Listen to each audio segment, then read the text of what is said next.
Hello Kiddywinks. I discovered something over the last few days which I hope might be useful to you. When you are making a portrait with a plain background, as I am doing, this is the face of a dog, by the way. This is a dark grey pastelmat background with no pastel on it, lovely texture on it. But the downside is you can get pastel dust on it and it's very difficult to clean up.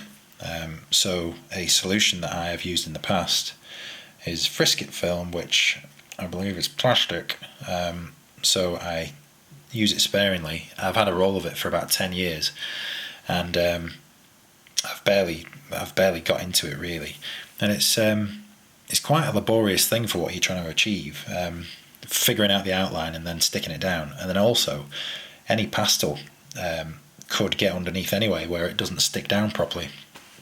So if there's a simpler way of doing something, I'm always after that.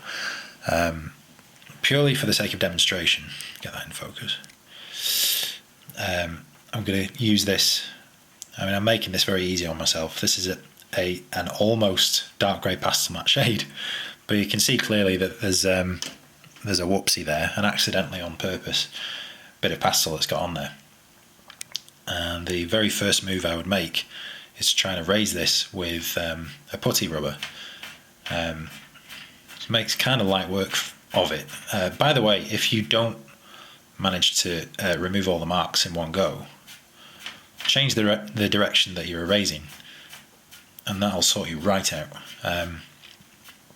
So that mark is gone, but the problem that emerges from that is that you've left with evidence of what you've erased, and depending on it, like this gooseneck is at a certain angle, and this is the kind of thing I obsess over because I don't know where this thing's going to be framed, what the angle of light is going to be, and if it's just the wrong angle, it'll show up marks that you've not dealt with and kind of leave a blemish on the pastel matte paper, and you don't want that.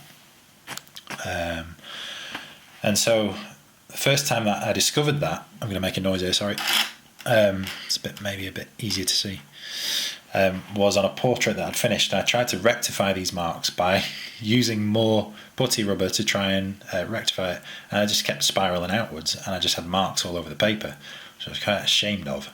But since, the discovery that I've made in the last few days is through something I already own, which is this microfiber cloth.